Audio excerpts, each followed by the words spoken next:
This is the first session that we're doing with Celine, so I hope you will enjoy it. There's bound to be something that we can all pull from it, as well as just being a little bit of fun on a Wednesday morning / going into the afternoon. If there's any questions or any technical challenges, do message me either on Teams or email or whatever, and I'll try, or on the chat, and I'll try and deal with them. But for the most of it, I'm just going to hand over to Celine and let you run the show, if that's okay. That's great. Thank you so much. And those that are here and on camera and you've said hi to you, if you're able to, even if you just want to put your camera on for a second and wave at me, I'd love that. Hi, Richard. Good to see you. Hi, Wendy. It's just so nice when you know that there's actually a living person behind the little black box in the name. Hi, John. Hi, Sam. Hi there, Mark. Hi.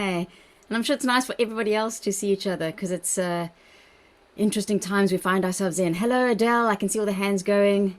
I think it's Naomi, 002, almost 007. Great. All these different environments, and we're all yet together in this Zoom room, which is, I can't think of a better place to be talking about a better topic. So today is all about how you can take stock of where you're at around managing your well-being on a holistic level. And I would like you to be able to leave with one strategy, one new thing that you could think about doing differently to help you to either create calm, if that's what you need, or to create more energy, or to be able to maybe sleep better, or to be able to make any kind of lifestyle change that you need to help to better manage your energy, your performance, and your overall resilience. And I say one thing because there's no question that we are very stressed, and there's a lot that we can be doing when it comes to our well-being. But if you leave here with more than one thing, you might end up doing nothing. And the idea is that you set yourself up for success rather than failure. So we're going to go on a bit of a journey. It's going to be interactive. I've got a lot to share, but I'm not doing all the talking. So if you're happy, it's an opt-in, right? So you can share whatever you'd like, and we'll have an opportunity to have smaller group conversations. And if you want to, every now and again, I'll ask questions in the chat. I'd love to hear from you because I don't have all the answers. I have a lot of them because of the nature of the work that I do. I'm a health practitioner, a registered dietitian. I've been doing workplace well-being for about 16 years after leaving clinical dietetic practice. I sound South African because I was born in South Africa. My parents went to South Africa from France. They're from the Champagne region in France. So if you get to know me better, you'll know that I love champagne and anything to do with champagne. And I think champagne also symbolizes effervescence and joie de vivre and celebration. And that's what the next hour or so is about. I'd like you to feel energized and effervescent, more so than you did coming into the meeting. And for that means you've got to tap into yourself. And if you need to get up and stretch, you can do that. In fact, we should be. Don't sit for too long. I'm going to talk about why that's so important. I'm going to share some ideas and things that you could maybe do more of if you're currently doing, or try out new things. So thank you for being curious and staying open-minded, because we don't know what we don't know until we know it. And some of the ideas I'm going to share might sound, I don't know, a bit strange or extraordinary, but extraordinary times call for extraordinary measures. And we are living in extraordinary times. So if you have any questions at any point, you can pop it into the chat. And there'll also be an opportunity to connect with me before we finish. I will also share my contact details, and I'll send a follow-up note with any resources and things that come up. And you are welcome to be in touch with me. So I'm on various different social media platforms. You might find that today is just enough and you get an idea or two and you think about doing things differently, and that's great. Or it might be like, wow, actually, there's a lot that I could be doing. And then if you need more direction, you can always reach out to me and I'll make sure that you're on the right path. Because we have to help one another. Well-being is a collective effort. And it's not easy. If it was easy, we would all be healthier, happier, and I guess wealthier. So it's absolutely normal to not be feeling okay all the time. In fact, if you were feeling okay all the time, I'd perhaps be concerned that maybe you weren't really acknowledging or processing stress and emotions. And we're also going to talk about how you can deal with perhaps those difficult moments and not just create the ones that are easy. So I am going to start sharing some visual aids, and maybe a thumbs up from Claire if you can see the slide that says performance chemistry around about now. I think there we go. Okay, great, thanks. Did the slide disappear because it went off on? No, it's come back. Yeah, there we go, it's back. Thanks, thanks. I've just come back from a few days in South Wales, so it feels like my whole system has decided to slow down and take a bit of a holiday too. Right, so performance chemistry is the title of today because it really is about how do we balance our internal physiology, our internal chemistry in a way that we can have the kind of performance that we want and need. And so I've got a menu prepared. But you know, when you go out to eat, now that we can actually go out to eat, and especially if you go to a place that maybe has a buffet, it can be easy to overindulge and end up with indigestion. So I don't want that to happen. That's why, as we go along, if you want to make notes, you can. I will share a few of the resources that I mentioned so that you've got a reference to what we discussed today. But at the end, I'm going to ask you to make a personal pledge to yourself of something that you're going to do differently. Because well-being is about doing. It's a bit like driving, right? I certainly wouldn't get into a truck or a car with somebody who had only read about the theory of driving and didn't have any practice. And it's the same with well-being. You know, we can read and hear about things that might be good for us, but until we actually practice them, we won't know what it's like. And a bit like when you drive, you can't always predict what's going to happen around you, right? There could be traffic jams and diversions and issues on the road. There's a lot we can't change right now. But there's also a lot that we can. So while you're driving, those of you that have maybe driven recently and you got maybe caught up in a traffic jam, or maybe there were some issues, you had a choice to get stressed and to like clench the steering wheel, or you could accept what was going on and stay relaxed. And a lot of what we're going to speak about today is how can you create calm within yourself, mentally, emotionally, and physically, even if there's chaos going on around you. Not always or easy to do this. I know, because I've gone through very difficult times over the past 18 months. And what I've discovered is when we go through difficult times, perhaps dark, you know, there's some authors who call them dark nights of the soul, or we have trials and challenges. That's when we can often discover that we have a lot of inner strength within us and resilience. So considering there's a heat wave going on at the moment, I thought this quote was quite apt, that in the depth of winter, I finally learned that there was in me an invincible summer. So before COVID happened, I was running workshops on how to manage stress and increase your energy. Since then, it's just been so much more, but it's included a lot around managing mental health and emotional well-being, and we're seeing rises in burnout. So this topic, I'm keeping it fun and playful and practical, but it really can be life-changing if you choose to take one or two things and put that into your life to potentially help you, especially when we all will go through another winter where we will be challenged, where we won't feel that good.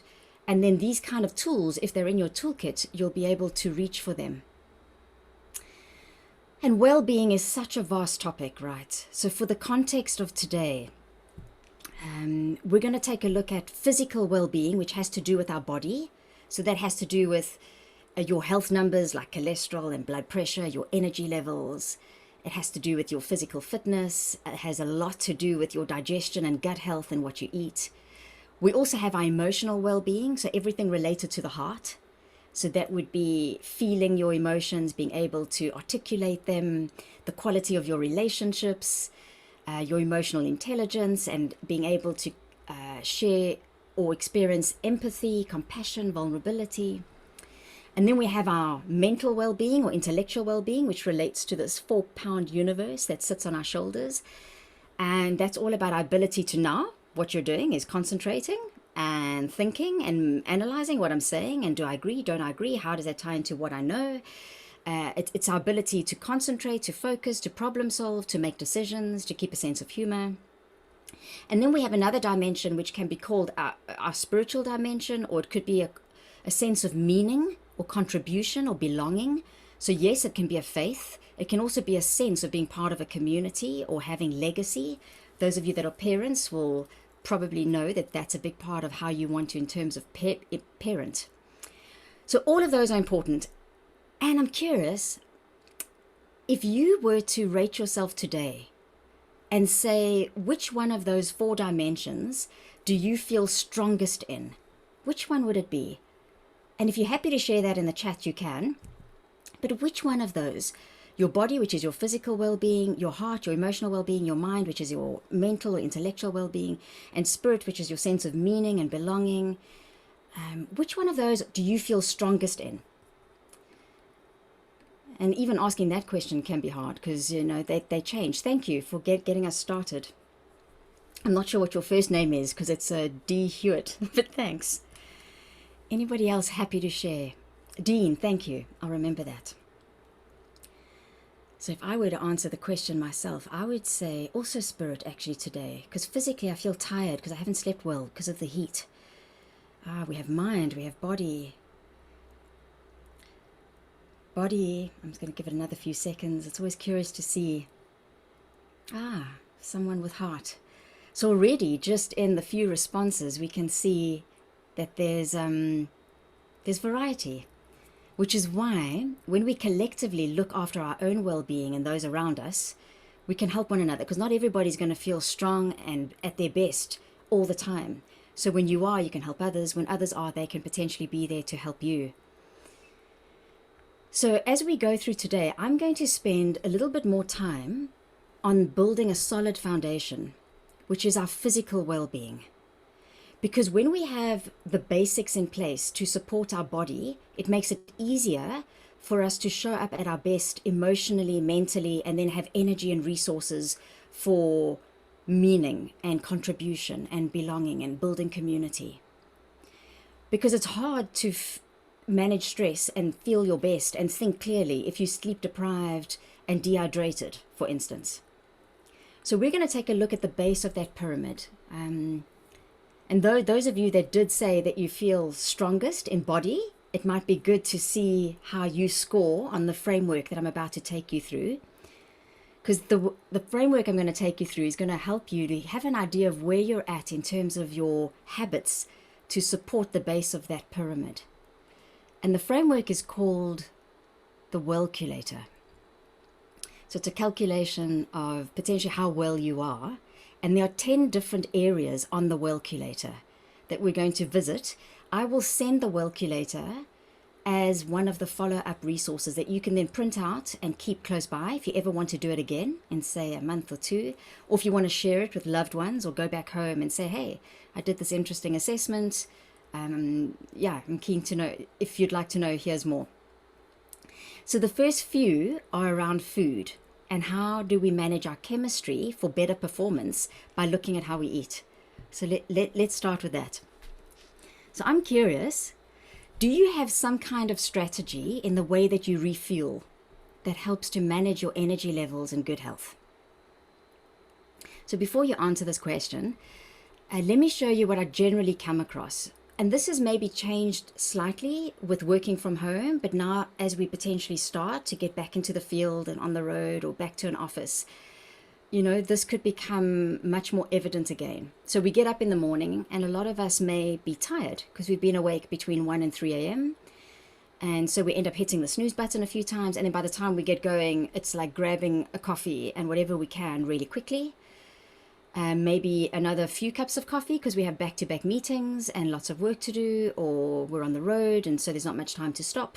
And when we do stop, we don't completely stop because we're staying engaged on our screens and phones. And maybe we have something really quick to eat. Something quick is generally carbohydrate-based, so maybe bread-based. And then in the afternoon, if we feel sluggish, we might look for a snack, either something salty or something sweet, or maybe another cup of coffee. And then by the time we get home at night and we relax, we may find that we're so famished that we end up eating more than we really need. And maybe there's like wine and chocolate that bookends that meal. So I don't know if you can relate to any of those aspects. But the issue with that is, well, there's a few things. Long term, in terms of nutrient profile, that's not ideal. but I'll explain how we can make that ideal, because I'd rather us focus on how do we create more of what we need than cutting out what we shouldn't have. Because generally nobody likes to not have things. I mean, if I was told I could never have a glass of champagne again or eat any chocolate, I can immediately feel the rebel in me saying, that's not going to happen. So even though I'm a dietitian and a nutritionist and I'm passionate about how food is medicine, I'm French at heart. And I grew up in South Africa. And anybody who knows South Africans, food is a very important part of their lives too. And so for me, it's always about balance and knowing what works for you and what you can sustain over an 80-20 principle. So if 80% of the time you have a strategy that works for you, then 20% of the time when you don't, and you're, I don't know, drinking G&Ts or you're at the pub, and you don't need to worry about it then. Rather than going on diets, and the first 3 letters of the word diet tell you what those kind of things are. They're not things that we often get excited about. I'd rather us get onto a lifestyle change that works for your lifestyle and my lifestyle, depending on whether you're a parent or single or what your needs are. However, if we want to manage our energy, it is really important that we manage our blood sugar levels. And in the case of what you just saw on the previous slide, your blood sugar levels will likely be plummeting and skyrocketing with lots of variation in between because of the timing, because of the quality of the food, because of the caffeine, because of the sugar, because of the fast-releasing carbohydrates, because of the too much bigger meal late at night. And that can cause issues. So if you want to own the title CEO, and for me, CEO means Chief Energy Officer. So CEO is, I'm just going to pop that, Chief Energy Officer. Because when you can mobilize energy on demand, mental, emotional, or physical energy, that is a phenomenal asset to have as a human being. Certainly in the times that we find ourselves in when we are so tired and drained because of the chronic ongoing stress response, that even when you're doing a lot right, we've got what we call allostatic load, which I'll speak to a little bit later, and that can impact us. And so we need to be aware of these things and do what we can to manage the basics. And one of the basic things is to manage your blood glucose, your blood sugar, so that you can support your immune system, your hormonal system, your cardiovascular system, your intellectual system, because your brain is affected when your blood glucose goes all over the show too. So what does this mean? So 80% of the time, this is what I do because it works for me. We are all unique, and the more I do this work, the more I realize it's really important to get personalized advice that you know works for you, and I'll tell you what kind of things you can check to know that you're doing the right thing. So if you choose to have breakfast, to always make sure that you include some color and some fiber. So in combining fiber with protein is a very good way to stabilize your blood glucose. And I said if you have breakfast, because a lot of us, actually, is anybody doing intermittent fasting? And if you are, could you just pop yes into the chat? So intermittent fasting. If anybody's doing that, then just say yes. And then I know, okay. So intermittent fasting is where you choose to potentially have a I don't know, 14, 16 or 18 hour gap between your last meal the day before and your next meal the next day. And when I was eating loads of carrot cake at the beginning of lockdown, because that's where my cortisol craving went to, might have been something different for you. After 2 or 3 months, I then started doing intermittent fasting again, just to help regulate my appetite and my blood glucose and my weight. But it's not for everybody.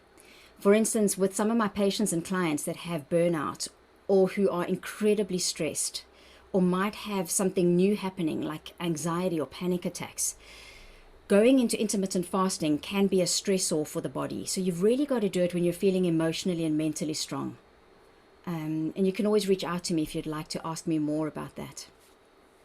Then when you do have snacks or when you do eat, is to make sure that once again there's a lot of fiber, a lot of color. And I'm going to speak about some practical ideas of how to do that.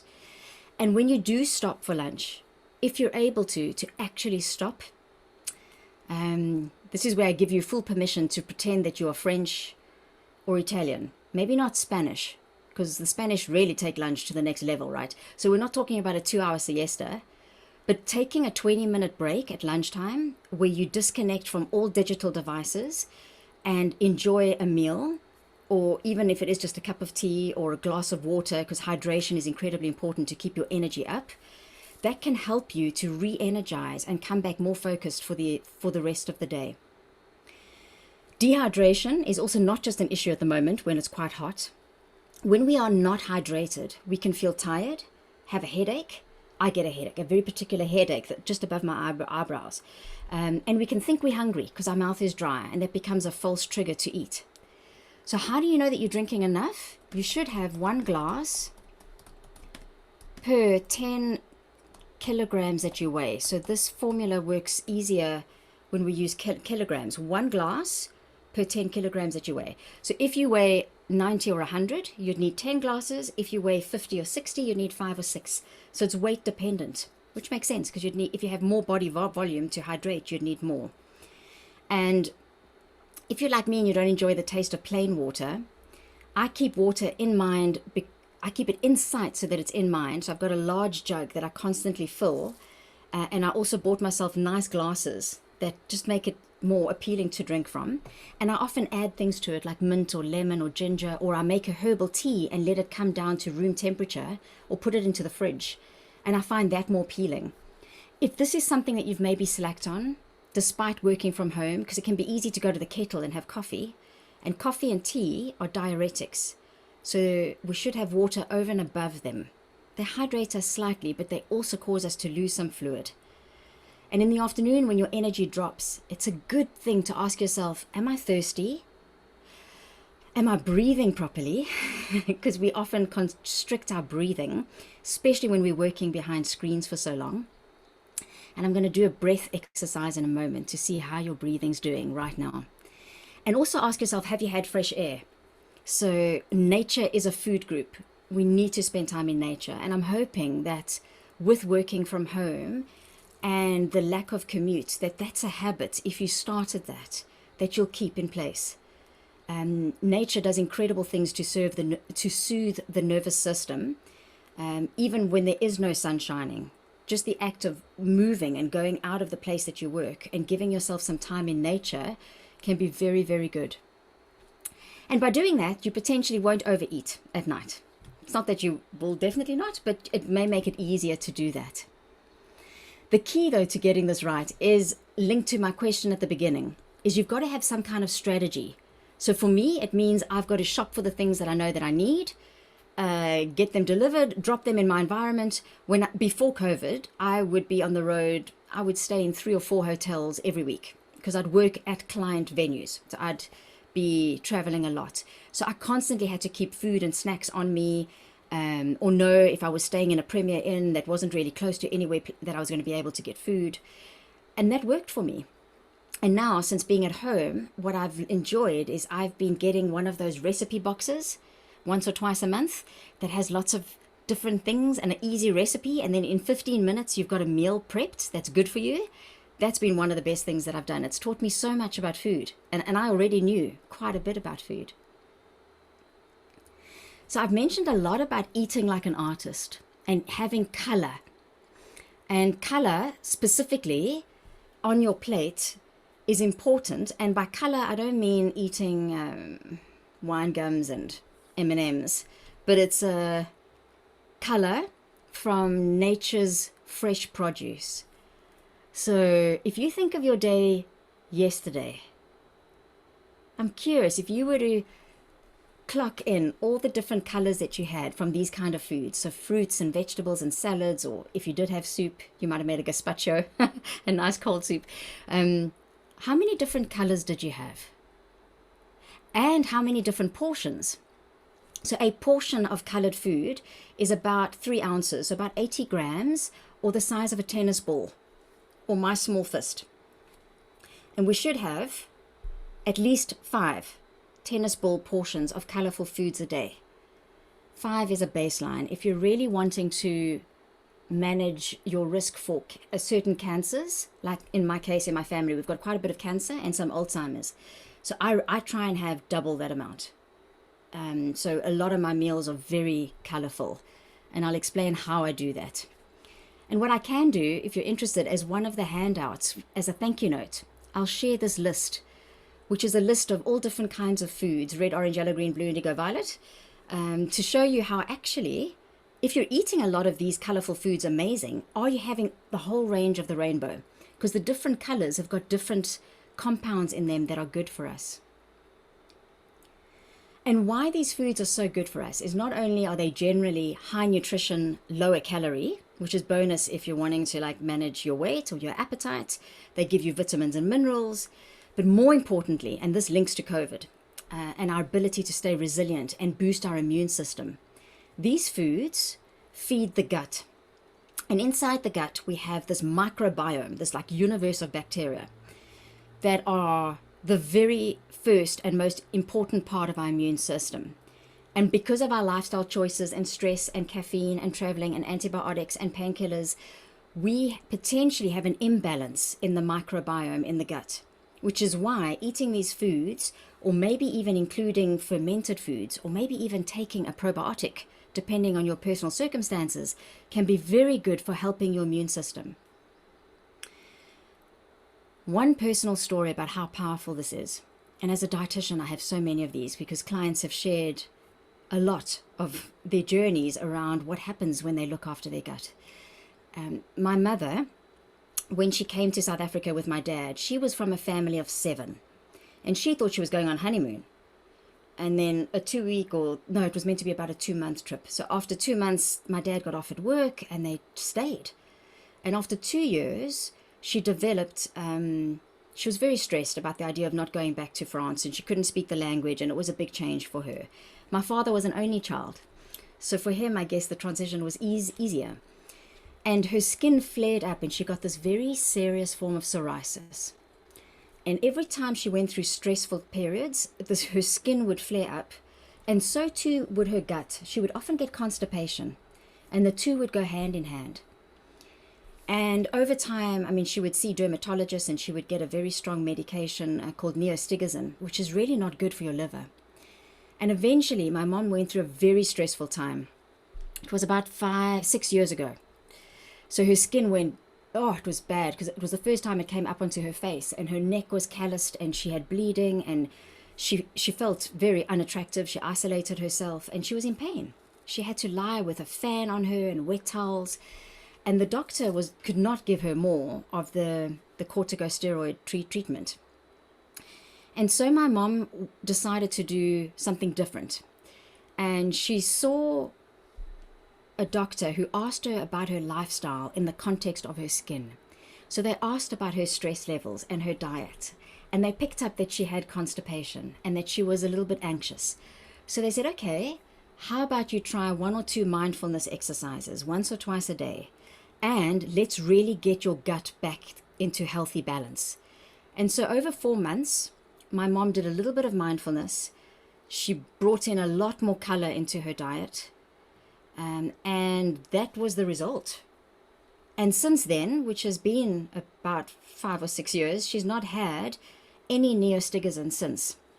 So last year, June, I'm sure you all have personal stories like this where you couldn't be with loved ones over important milestones. So it was my mother's birthday on the 15th of June. And I was on the phone to her. So I'm resting against her morning coffee. And the flowers that I'd arranged to be dropped off were delivered in the 10-minute conversation that I had with her. So I was very happy. I was actually crying. I was so happy. And you can see there, my friend who dropped off the flowers, she took a photograph, and my mom is managing her skin many years on. And then last month, another birthday gone by, because there's no ways I've been able to get to South Africa, as you can imagine. It's, there she is again with a bunch of flowers and also still managing her skin. So I don't know each of you personally, but what I know is no matter what condition you may have, a skin condition, even a mental health issue, anything that's inflammatory based, like high blood pressure or diabetes or heart disease, or if you're struggling with food cravings or arthritis, if you aren't already looking at your gut and how you can rectify the balance and then support your immune system from the inside, I would highly consider that you do that. And one of the first places to start is to eat a lot of these plant-based foods. And the way that I do this is I always put the color on my plate first. No matter where I am, if I'm eating out or if I'm at home, color on my plate first, and the color needs to be the main show. And then I add the other things, the rice and the fish or the chicken and the potatoes. Because what happens if you don't put the color on first? And you put on the other foods, you know what will happen. They end up dominating, and then you don't have space to, like, you know, push in a little lettuce leaf or tomato. And that might mean experimenting with different recipes. And there's beautiful recipe books out there like Otterlinger and Joe Wicks and Jamie Oliver. And I'm not a chef, but if you would like to receive a recipe from me, every week I send a recipe out called a Foodie Fun. And it's always just 5 ingredients or less, and I try and keep them very colorful. So when you get the thank you note, or at any time, you can always sign up and you'll get those 1 recipe a week.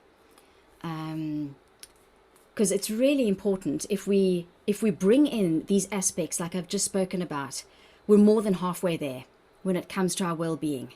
Because what you choose to put on the end of your fork impacts not your energy levels and your immunity and your weight and your health, like your cholesterol and your blood pressure and your risk for diabetes, but it also helps you mentally, because our brain needs certain ingredients and certain compounds in foods to function at its best. So we've looked at strategic refueling, the 80-20 principle, eating like an artist, having lots of color on your plate.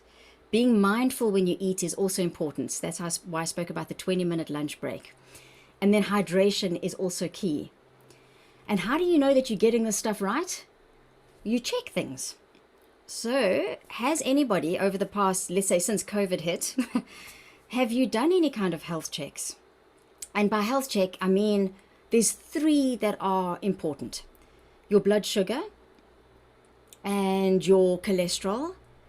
And if you have risk of hypertension or high blood pressure in the family, I'd consider that you keep an eye on that too, because stress impacts those 3. Your cholesterol, your risk for diabetes, and your blood pressure quite quickly. And if you're taking any supplements, I would also recommend that you check that they're working. So I was using vitamin D for about 2 years. I checked my vitamin D levels and they were not high at all. So I changed the type of vitamin D supplement I took from a tablet to an oil, and then my vitamin D levels went up. So if you're taking supplements, you don't want to end up wasting money, and you can check to see if they're working. And how you can check this, if you're wondering, because the last thing you want to do is go and like burden your GP with this kind of thing.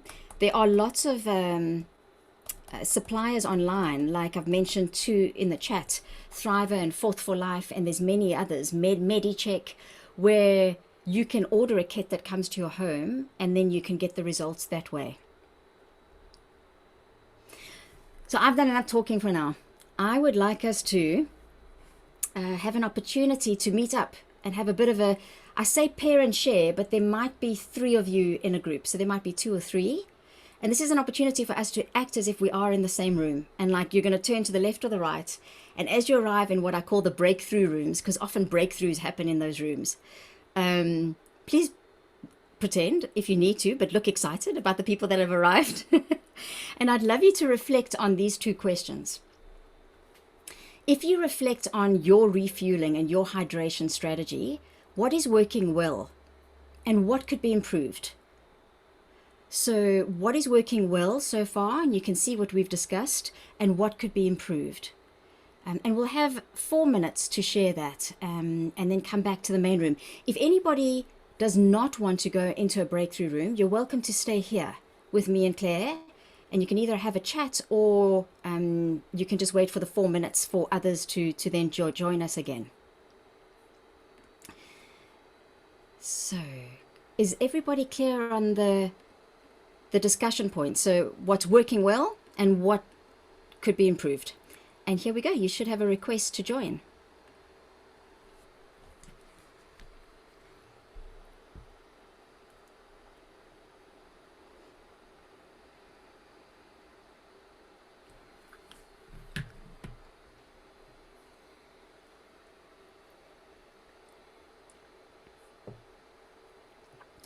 Claire, are you going to stay here? Would you like to go to a room?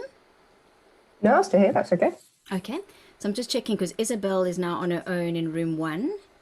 Oh, okay. So I'll just wait and see that there's at least 2 people or 3 in a room. Sorry, I'm trying to multitask.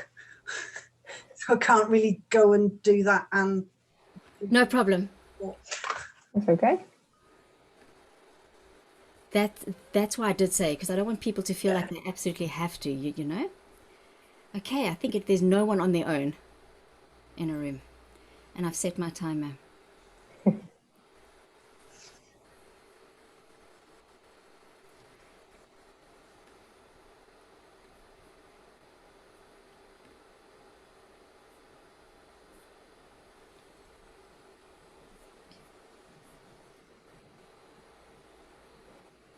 I think room 14 might just have one person in it.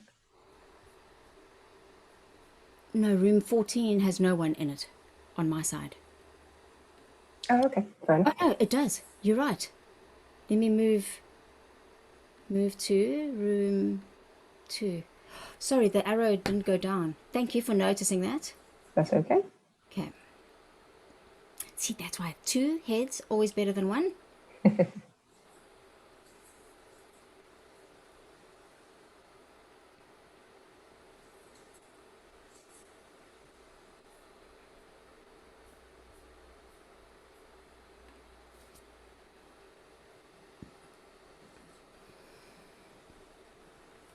Made me conscious of drinking more water now.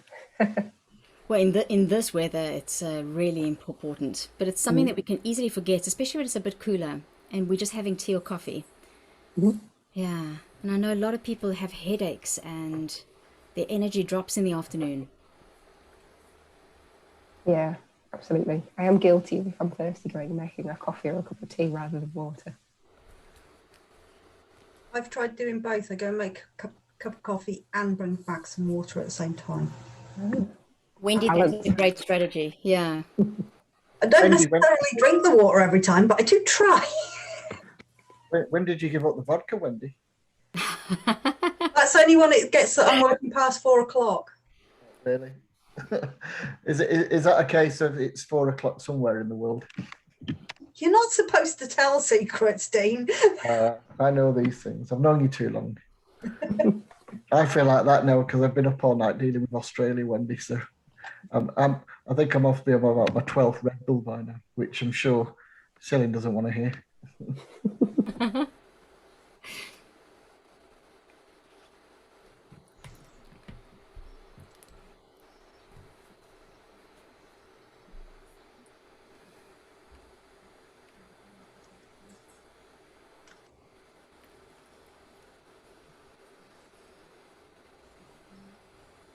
I think the farmer shot all the cows since this morning, Claire. Oh, okay, because we had cows, we had dogs, it was like Old MacDonald had a farm. You know, the song you sing to kids. It was a bit like that. Yeah, so it's all gone quiet, so I don't know what the farmer's done.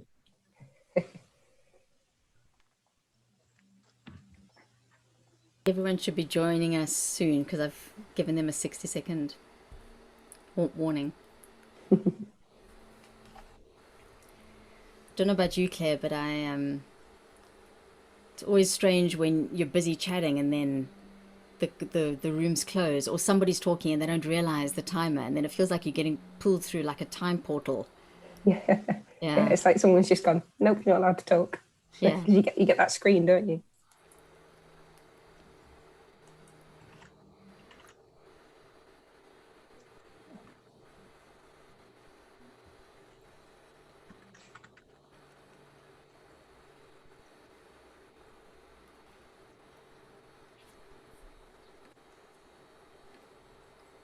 Well, they must be having great conversations if nobody's come back.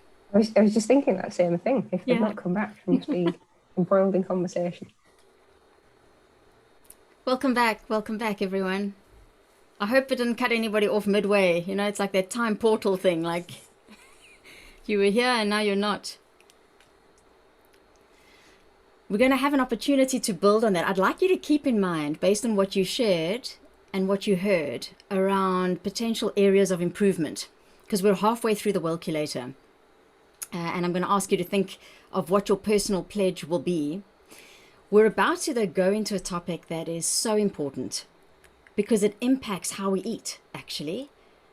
And it impacts definitely how we feel and how we can show up mentally. So what might that one be? Here we go. So the next point on the Wellculator is around, are you getting enough sleep and enough rest in general? So I don't know if anybody's sleep has been changed for the better or the worse. I found that it was nice not to travel and always be in hotels, because I'm a very light sleeper and have had insomnia at various points in my life. But I've been surprised that even though staying at home, there have been periods where I've struggled with sleep. And for the first time ever in my life, last year, April and May, I was waking up in the middle of the night, or actually the early hours of the morning, and not being able to go back to sleep. And that was something new for me. So this particular topic I'm about to share is really close to my heart. And if you sleep well, if you can put your head on the pillow and lulla and go off to rest, that's amazing. Sleep, though, is not just about the end of the day when we're in bed and falling asleep and hopefully getting into the right kind of deep delta brainwave and potentially having dreams and working through all the REM cycles. It's also about how we approach rest in general, starting from the moment we wake up. So once again, when we look to nature, we can learn a lot. And specifically when we look at the seasons, there's an intelligence about how they show us that life happens in cycles. So just like that quote at the start, I mentioned that sometimes in the depth of winter, we can find within us an invincible summer. Even now, the summer feels invincible. And we know that at some point it'll change and it will get colder and the days will get shorter and winter will arrive. But then so too will spring. And if you use the framework of the seasons, so spring, summer, autumn, winter, and you overlap them onto a 24-hour day, I think it's a beautiful pattern. It certainly helped me personally and a lot of my clients to approach this topic of sleep and rest slightly differently, a little bit more playfully perhaps. So the spring is your early morning. That's when you wake up and you become conscious that you're awake. Summer starts when you start engaging with the outside world or anything that might trigger the stress response. So anything that's going to cause you to release some adrenaline and cortisol and might change your mood. So then at the end of summer, that's the end of your day, you've got autumn or the fall where things wind down. So how are you tuning out and winding down at the end of your day so that when you get to winter, which is the time that you're wanting to fall asleep, and you're then able to, and hibernate like some animals would do in winter until you wake up again in spring. So the most important times are the spring and the autumn. So spring is that time when you become conscious that you're awake, either because an alarm went off or your wife's hairdryer went off. Or in my case, it might be my neighbor who is very regimented in how he leaves and he's heavy-handed, so the door slams. And I often hear him at 6:15, or the birds, whatever it might be. When you wake up, how long is that time before you engage with the outside world? And when I say engage with the outside world, I mean looking at your phone at messages, maybe looking at emails or the laptop, or maybe putting on the telly or listening to the radio where you might hear news. But anything that you might hear something that can then change your mood and maybe trigger you into the fight or flight response, for instance. So how long was your spring this morning? Is anybody happy to share in the chat? From when you woke up and you became conscious that you were awake, how long before you potentially had something come into your space that you couldn't control? And that might have triggered the stress response. Was it 5 minutes? Was it an hour? If you're happy to pop that into the chat, I'd be curious to see. Thanks, Dean. I have a client who said to me the other day, well, Celine, it depends if I take my phone to the toilet or not. So it might be 5 minutes or it might be 3. And thank you, Wendy, 2.5 hours. So far we've got 5 minutes and we've got 2.5 hours. Yeah, and a lot of us are, because we're reaching for this device that wakes us up. And if you're not keeping it on Do Not Disturb or on flight mode, if you've got notifications, inevitably, because of the addictive nature of them, we will then go into them. So I'm just asking, no matter how short or how long your spring is, when we have a why, it's easier to find a how. So why would it be important to think about making your spring longer than 5 minutes? Because the moment we engage with the outside world, especially through news or work, chances are we may stimulate what we call the sympathetic nervous system, which is the nervous system that is involved with accelerating. So the brain gets that information. It's called the HPA axis. So it tells your adrenal glands to release some adrenaline. If it's quite serious, you might then get some cortisol. And what that does is it quickens your heart rate, your blood flows faster, your blood pressure goes up, and that's all to prepare you to deal with this potential stress. And that's useful if it was happening once or twice in a day. However, most of us are in that state of hyperarousal all the time, like we're constantly on the accelerator. And it's showing because it's impacting mental health, emotional well-being, physical health. And we're never getting a chance to stay calm. Sometimes even when we're sleeping, those of you that are measuring or tracking your sleep, you can still be stressed. I know that because it happened to me. I was like, I'm sleeping, but the device is telling me I'm not. They can check things like heart rate, your temperature, your pulse, your heart rate variability, and pick up that you're not actually resting. So that's why it's important. And generally in the morning is when we can buy a little bit more time to stay in that state of calm and to potentially do something that's good for us, like walking the dog, maybe if you have a dog. I don't. But I do use that time. I try and keep my spring always a minimum of half an hour, but my ideal is 90 minutes. I can't do that all the time, but most of the time I can, and it makes a difference. Because before you know it, you're going to get pulled into summer, which is your workday, and dealing with life and issues and everybody else's agendas and having, lots of deadlines and deliverables and stress. So you're constantly releasing that adrenaline, that cortisol, those pro-inflammatory, pro-aging compounds that are exhausting and draining. And our brain also gets affected. There's been some really interesting research by Microsoft that did brain scans looking at people that don't take a break and some that do take a break. So the first graph on the screen, it shows you the brainwave activity of people with back-to-back meetings over 2 hours.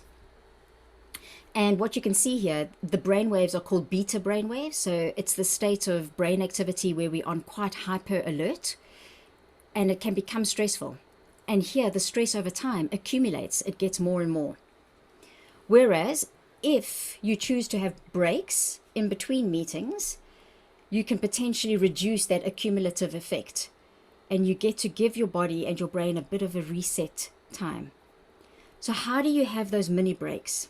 For me, when I look at that graph, it looks like there's water flowing that stops the fire jumping across the fields.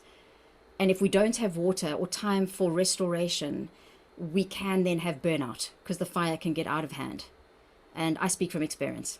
At the end of last year, I came really close to my edges of burnout. I had to really take care of myself. So things that, if you aren't doing these, I'd really like you to pick one of these three to make sure that your battery stays as full as possible. Because over the day, when you start working at whatever time you're up, at 6 or 7 a.m., if you're engaging with social media and the news and you start taking down from your energy battery, we need to put some back and recharge. We can't just do that at night when we sleep. We need to do it throughout the day. And these are the three things that I'd recommend is every 20 minutes, so at least 2 times an hour, I'd like you to look away from your screen if you're working on a screen for 20 seconds. So you can do that now. You can look away from the screen. The idea is to look 20 feet away or 20 meters, like as far as you can. And that also helps avoid eye strain. I actually went for an eye test this weekend, and as I suspected, all the screen time has actually impacted my eyes slightly. So giving yourself a break, so looking away, blinking a few times, just for 20 seconds. You don't need to stop a meeting, you don't need to stop your task, but we do need to give our eyes a bit of a break. And then every hour, if you're sitting, to at least stand, and if you can, to stretch. If you can step away from your computer or the station, great. And that could be an opportunity to hydrate. And that's where we've got to look at meeting cultures too, because it doesn't help if we're ending and starting meetings at the same time, because it causes a lot of stress. So if, as much as you're able to, I understand that this is not always easy because not everybody's in charge of their calendars, but if you're not in charge of your time or your calendar will get in charge of you. And buying out that time and then choosing to stretch rather than just to answer a quick email is up to you.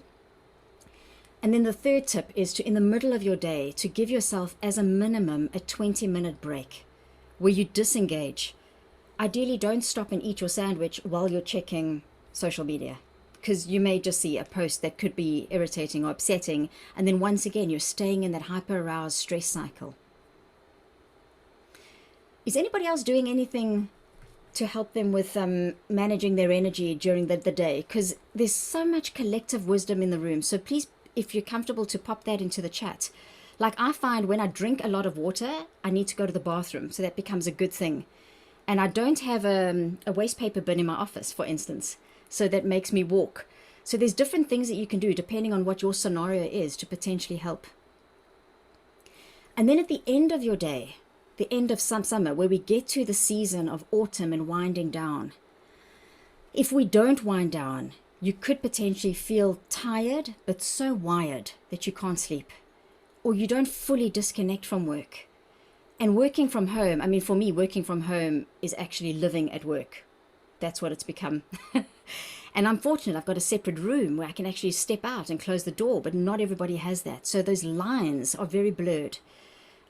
Especially that we don't have the traditional commutes that we used to, which were powerful transitions, right? At the end of the day, you would wrap up your desk, take your bag, say goodbye to your colleagues, get into your car, drive, maybe go past the grocery store or see somebody or do exercise and walk through your front door. Those were all very powerful signs that your day was slowing down and coming to a close. And so if we want to be able to fully relax and help our nervous system get into more of the rest and digest, we need to be quite clear on our boundaries, because there's always going to be work to do and emails to answer and potentially things to do. And also the quality of what we do at the end of our day is so important. There's a lovely expression that I use called take your tired heart and turn it into art. Take your tired heart and turn it into art. And creativity of some kind can help us to express emotions, especially negative emotions that so many of us can be feeling. So for me, art, because I'm not artistic in that sense, I can't really draw, but I can build a jigsaw. So you can't see it, but right here on my left, I've actually got a jigsaw out. And every now and again, especially at the end of the day, I'll sit and do 15 minutes of looking for a few pieces, and then that helps me transition.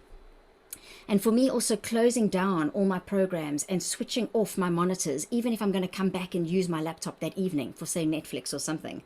The act of switching it off is a very powerful boundary. And I've got some clients who do extraordinary things. Like there's a lady who goes and sits in her car, even when she's working from home, for about 5 or 10 minutes and listens to the radio as if she was commuting. And then when she walks back through the front door, she feels as if she's gotten rid of some of that work energy. I also change clothes. That often helps. Or I'll try and go for a walk if the weather permits, to tell myself I've now done what needs to be done and I can transition into my evening. And also the hour or so before we go to bed, where we try and access deep restorative sleep, try and go into that winter, does mean that we need to have boundaries around our devices. So there's a lot of research that shows that the light emitted off TV screens and laptops and iPads and phones reduces the amount of melatonin in the brain, which is needed to have deep restorative sleep. And also it's that constant stimulation, right? We just don't ever experience solitude or stillness. Well, not ever, but many of us are not tapping into that. And if we did, then when you get to lying in bed with your head on the pillow, provided it's not 35 degrees in your bedroom, we should be able to fall asleep. Not too quickly. If you fall asleep too quickly within 5 minutes, that could be a sign of over fatigue. But then within 15 or 20 minutes, to be able to fall asleep and go from beta brainwave to alpha to theta to delta and have restorative sleep is so important. Because if we don't, it can affect our mood, it can affect the kind of foods that we crave, it can increase inflammation in our bodies. So my question to you before we move on is, which of the seasons, so which time of day, spring, summer, autumn, or winter, do you have a longing for more of? So do you have a longing potentially to have more of the spring, or maybe more of the reset micro recharge moments in summer, or more of a definite ending to your day and a wind down? Or is it more in terms of how you're sleeping at night? So which season? And thank you, Dean, and Sarah. Because I have some other resources that I could share based on that. Once again, we can see there's a variety, right? The key is not to try and do everything at once. I worked on spring, and spring helped me, and now I'm being a little bit more strict around how do I bring in mindfulness during my work day. Thank you. Because mindfulness can be meditation, but it doesn't have to be. Mindfulness is also about being present in the moment that we have now, rather than worrying about the past or about the future. And one of my easiest go-to mindfulness techniques is this one that I'm about to do with you. So I'm going to set my timer for 60 seconds, 1 minute. And what I invite you to do is to notice your breath and count how many breath cycles you take over the next 60 seconds. So an inhale and an exhale is 1 breath cycle. Is 1. And there's no right or wrong. You don't need to change your breath. We're looking at just what is happening right now with your breath. So I will tell you when to start, and then I invite you to count your breath cycles over the next 60 seconds, starting in 5, 4, 3, 2, 1. So bring your awareness to your upper chest and notice your breath cycles, counting how many you have over the next minute. And I'll let you know when a minute is up.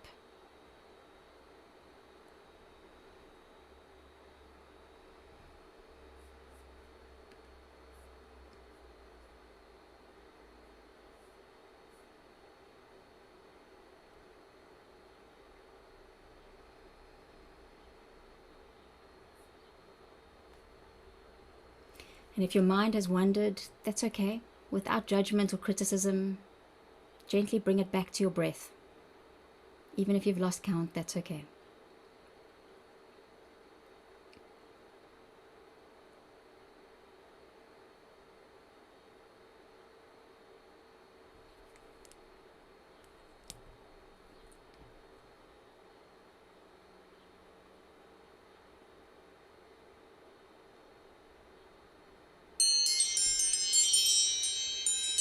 There we go. That's a minute.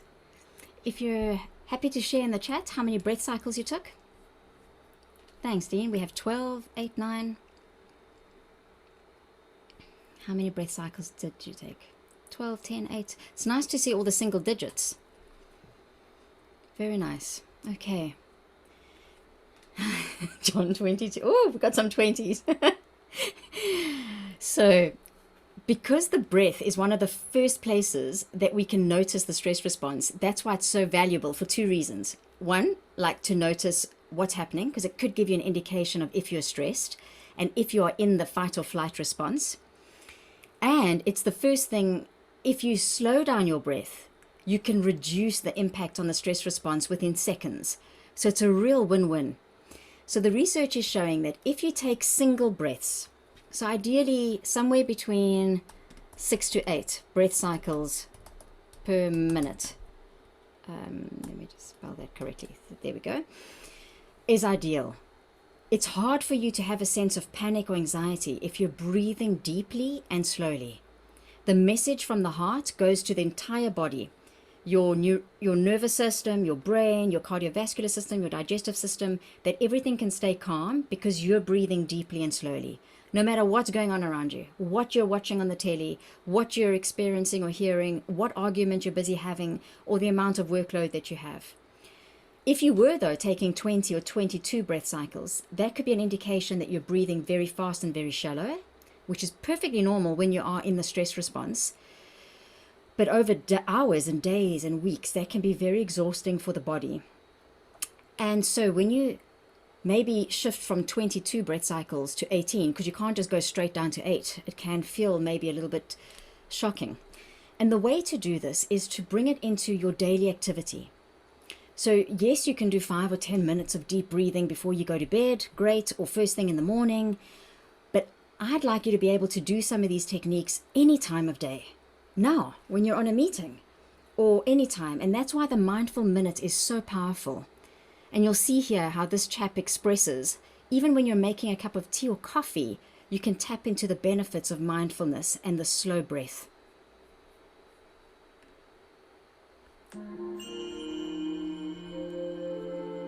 We can meditate everywhere, anytime, even 3 seconds, 2 seconds, while you're walking, while you're having coffee and tea, while you're having a meeting, so you can meditate. Many people has a little bit misunderstanding about meditation. They think meditation meaning think of nothing, concentrate. So push too much. So we cannot block thought and emotion. In fact, we need thought and emotion. So whether you listen to your monkey mind or not, that's the issue. What I call monkey mind, mine is chatting, pala pala pala yada yada. So monkey mind is giving you opinion. So whether you listen to opinion or not, it's up to you, right? So through meditation, what we do is we have to make friends with the monkey mind. But how to make friends? Just giving banana doesn't work, So right method is you need to give job to monkey mind. How to give job monkey mind? So the simple meditation technique is be aware of the breath. So you ask monkey mind, hello, what's breath? So monkey mind says, yeah, good idea. And be aware of breath. Breathing in, breathing out, breathing in. There's a lot of thought comes at the background. Don't care, no problem. So as long as if you not forget your breath, anything is okay. No need too much concentration. Just simply be aware of your breath. Breathe in, out, in, even 2 breath, 1 breath. So therefore, we can meditate everywhere, anytime.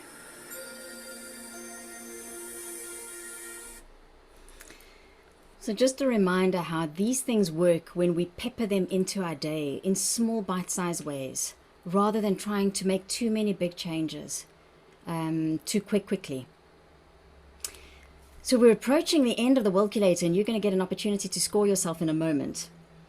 Number 8 is around, do you activate and move during your workday? So whether you're sitting, either driving a lot or behind a desk, are you conscious of every hour, because we shouldn't sit for longer than an hour at a time, getting up and stretching and moving, because your posture determines how you feel. And a lot of us, when we sit for too long, the muscles behind our backs and our legs get quite tight and constrained, and our hips can get sore, and we can end up having spinal issues, and we need to see a chiro or physio, and we have headaches. And the stress response for me, I clench my jaw, and if I don't relax my jaw and my shoulders, I can end up really having bad headaches. So moving during the day is very important. And then so too is doing intentional exercise that builds your cardiovascular fitness. So ideally you should do 3 forms of exercise over a week or so. Something that gets your heart rate up, that gets you fitter. So walking, and this doesn't have to be sprinting and running ultra marathons. A lot of the research shows half an hour of brisk walking. That's why dog walkers tend to actually be more fitter and healthier than those that don't, is enough. So a cardiovascular exercise, weight-bearing exercise, especially when you get a bit older. So once you're hitting 40, we know that we need to keep our lean muscle mass, and the way to do that is either through weights like stretch bands or kettlebells, or maybe your body weight by doing CrossFit style training. And then the third thing is stretching and flexibility. So those of you that maybe do Pilates or yoga, amazing. But what I've done is I've incorporated yoga and Pilates during my work day. So every 1 or 2 hours, I might do a minute or 2 of stretching. So at the end of the day, I've done 15 minutes of stretching. That's helping me, because I had somebody look at my setup and say, if you don't want to get headaches and you want to manage your posture, here's what you can do. Then the last point on the Welculator, which we've already discussed, and I've shared some techniques that you can use, is, are you aware of your response to stress? So do you know when your body potentially is feeling the impact of stress? So physically, I know that I clench my jaw.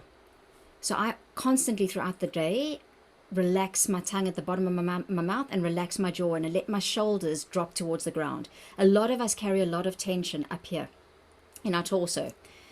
Emotionally, I know that I can withdraw, which is not good. And then my sleep starts getting affected. So it's important, and we're all individual. I've got a separate workshop that looks at the signs of burnout and the things that we need to pay attention to, because if we don't, the cost can be quite high if we leave them. But regardless of what your response to stress is, there's some basic things that help us all, and deep, slow, regular breathing and relaxing any muscular tension around your shoulders and your neck and your jaw is very helpful. So perhaps that could be something that you think about putting into practice. We've been through the Wellculator. Now I need you to score yourself. So if you've got a pen and paper handy, or if you want to engage your prefrontal cortex because you're well hydrated and well fueled, great. Give yourself 1 point if you answer yes. I do that 80% of the time. So you don't have to do it all the time, but you definitely need to do it 5 or 6 days out of 7. So 80% of the time. If it's no, then no point. And I'll trust you to negotiate half points with yourself, depending on what I've discussed. So firstly, are you a strategic refueler? So do you do strategic refueling? That means you've got some kind of eating plan that you put into place 80% of the time that works for you, that helps your energy levels and your health. I shared that mine is, sometimes I do intermittent fasting, and I follow the Mediterranean approach. Then do you eat like an artist? Do you have a minimum of 5 tennis ball portions of those colorful foods on most days? And ideally you're eating a whole range of colors. You don't have to have all 7 colors on one day, but over a week, yeah, that would be good. And then do you practice mindful eating? So do you actually stop and eat a meal without too much distraction going on, and savor the fact that you're feeding yourself and eating food? It takes about 15 or 20 minutes, by the way, for your stomach to stretch and to let your brain know that you've had enough to eat. So that's also why when we eat really quickly, we can end up having snackcidents and snack amnesia because we forget we've eaten and then we just want more. And number 4, do you hydrate? So are you having a glass of water or herbal tea for every 10 kilograms that you weigh? And then over and above that, you can have regular tea and coffee. Do you know your basic health numbers? Like, are you doing a check every year? And by basic, I mean cholesterol and blood sugar. And then if you're taking supplements, are you also checking that those are working for you? There's even now really in-depth tests like nutrigenomic tests that you can do that look at your genetics and your DNA. And that's available through DNA Life, for instance. Really fascinating insights into what you need. Not maybe, like your genetics say that you need this and need that. And then number 6, we looked at the seasons as a guide. Are you getting enough sleep and rest? And that doesn't just mean the end of the day.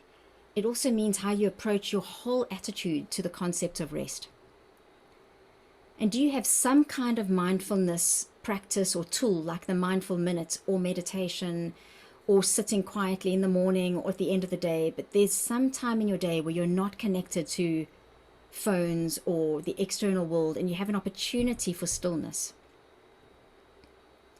Do you activate during your workday? So are you moving and stretching and not just sitting for hours at a time? And I gave you those different ideas of every 20 minutes, look 20 feet away for 20 seconds, take a 2-minute stretch, stop for a 20-minute lunch break. And are you doing enough exercise to stay fit? So you need 3 forms of exercise: the cardiovascular exercise, weight-bearing exercise, and stretching is important. Especially now with the fact that we work from home and we sit on couches and beds and we're really not always sitting well. And so stretching can help a lot with flexibility and keeping supple joints. And then lastly, do you know your response to stress? So are you conscious? Do you know when you're potentially getting pulled into the stress response? And have you got at least one technique that you can use besides going on holiday? Because we know that even that can be something that we can struggle to do. But something like the mindful minutes, relaxing your jaw, being present in the moment, reframing. have you got something that you regularly tap into? And if you were to give yourself a score on the Wellculator today, and you're happy to share that in the chat, what is your Wellculator score? What is your score out of 10?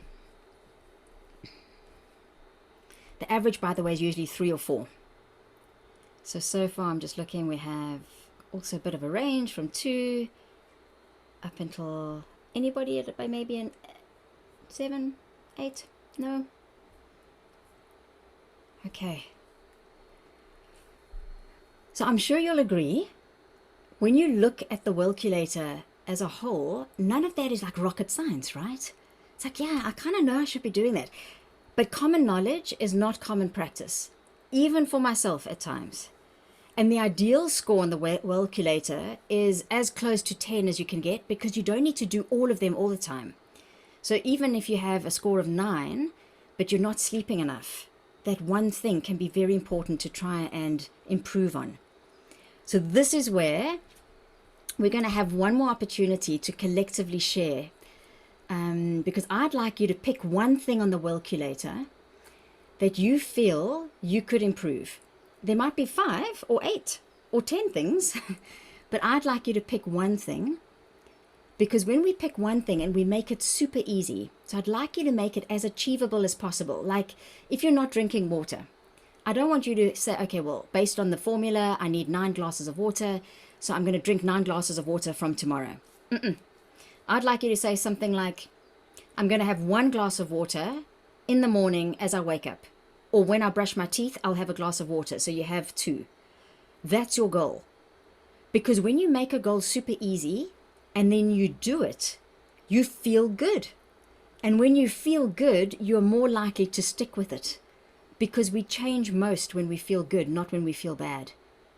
And that's how when we start doing small things that are necessary and we make it super easy, we end up then doing what's possible, and before we know it, we look back and we're doing the impossible, because a glass of water over time might become 2 or 3 or 4. Then you go to the bathroom, then you're activating during the work day, then you're finding you have more energy, so you don't need chocolate in the afternoon, and you can see how one little habit over time could potentially lead to 3 or 4 more. So as our last parent share, I'd like you to share what tiny habits are you going to start? Make it 1. Let me take away that S. Just like, what's one thing you're going to start? And is there something that you need to remind you that you're going to do it? Set an alarm, write a post-it note, commit to somebody that you're going to do it, tell your partner, your wife, your husband. Because if we don't have a prompt or a trigger, after today's session, you're going to go into the rest of your day, and potentially by Friday, you're going to forget what we spoke about. So when you share, feel free to steal somebody else's idea if they seem to have a better idea. And if you hear somebody share what their tiny habit is and you think it could be easier, I'd like you to challenge them and say, actually, I'd like it to be simpler, that you definitely get this done. Right, so we'll have about 4 minutes to do that again. You should have a request now to join a room. And those of you that can't because you're multitasking, you're welcome to stay here with myself and Claire.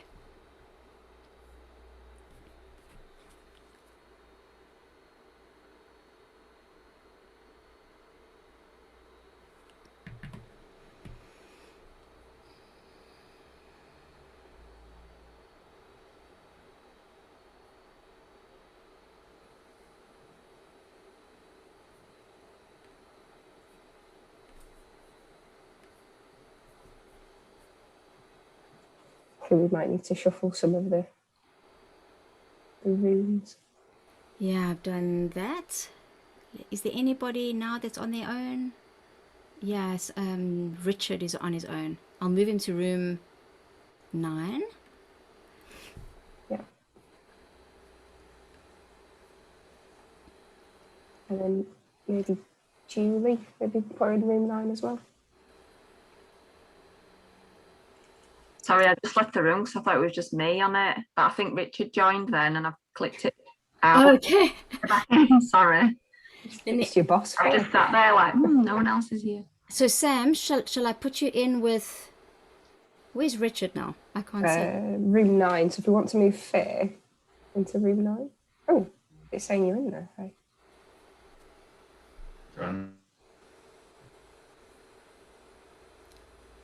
Caroline's also on her own. I'm going to move her to room 3.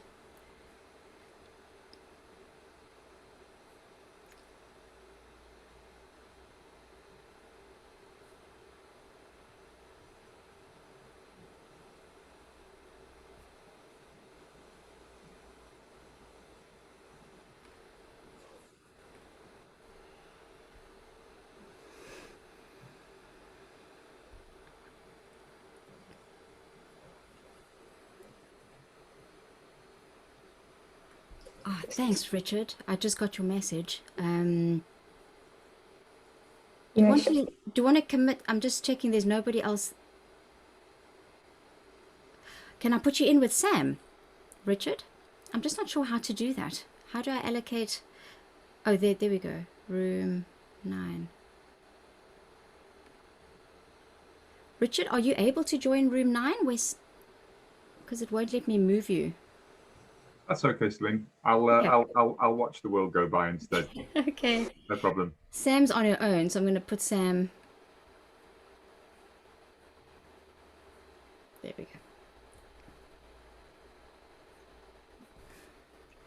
go.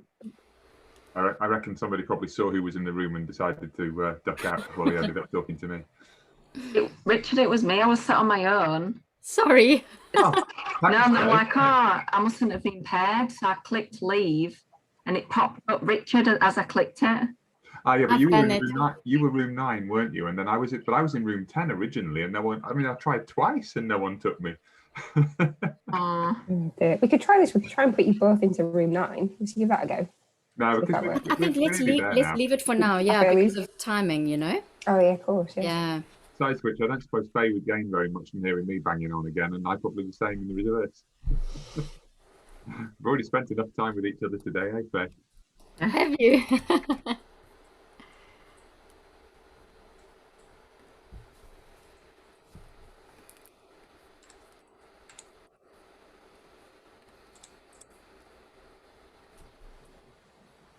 But I know what my commitment's going to be anyway. So,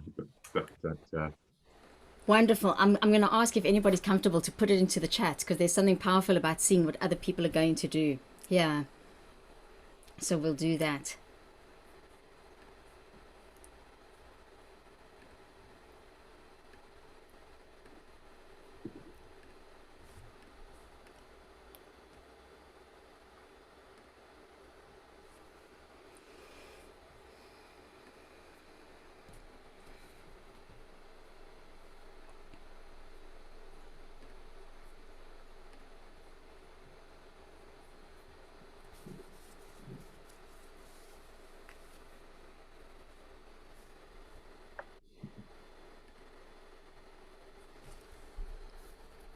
They've got a minute to come back.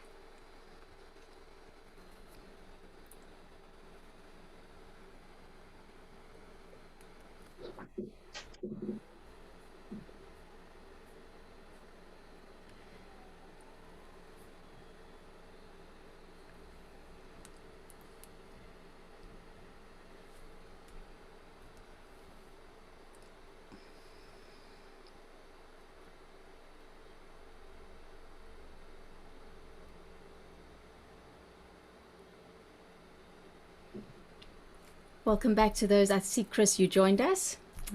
If you're happy to pop into the chat what your personal pledge is going to be, that's a lovely declaration for yourself and then for others to see. And here we have everybody else coming back.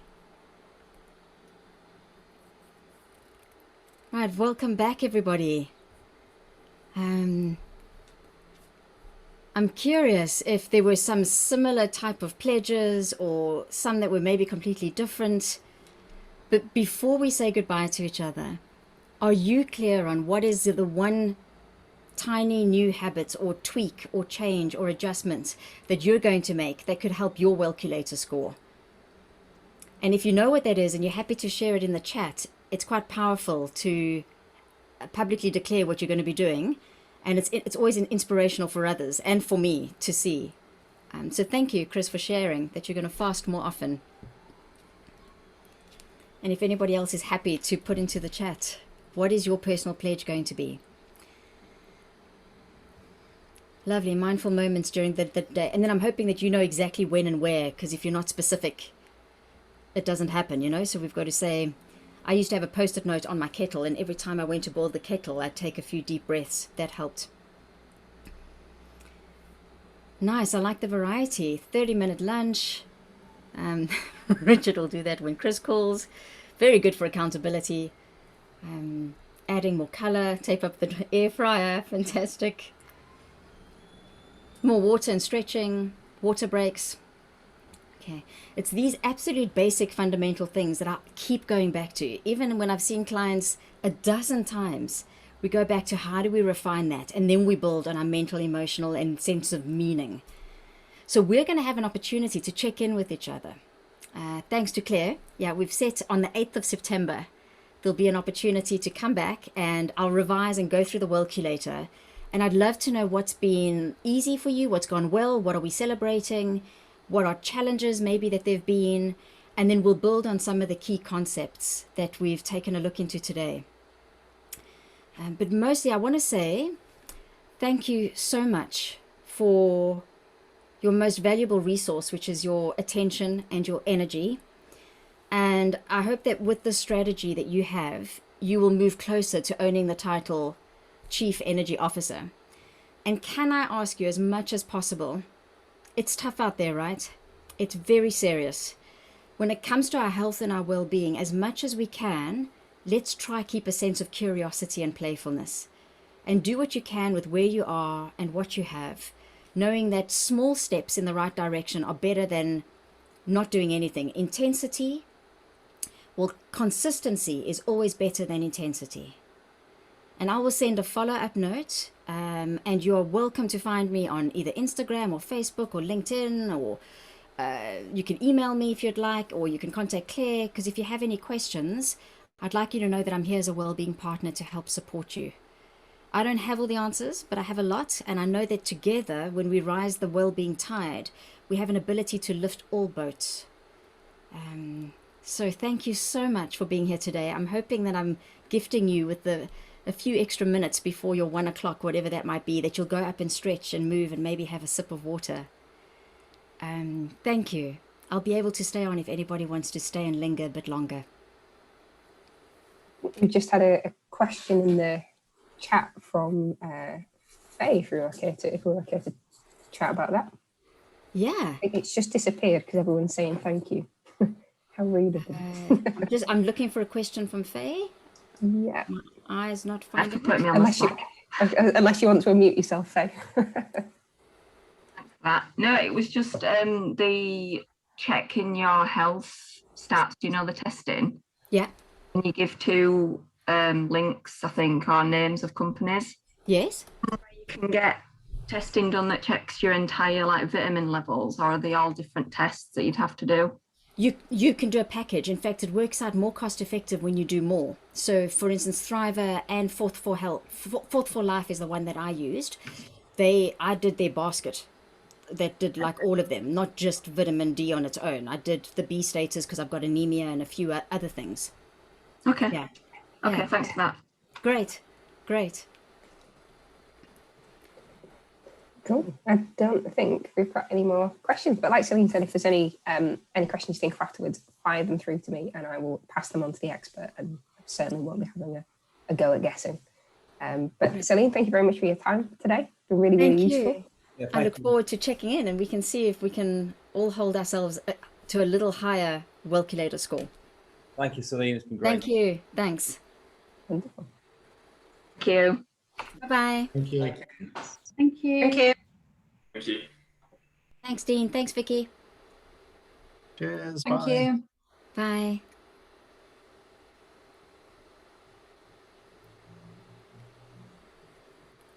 Oh, you can do little thumbs up emoji, emojis. Great, I did not know that was a thing. Oh, yeah. That's under reactions. Ah, Yeah. cool. There we go. Every day's a school day.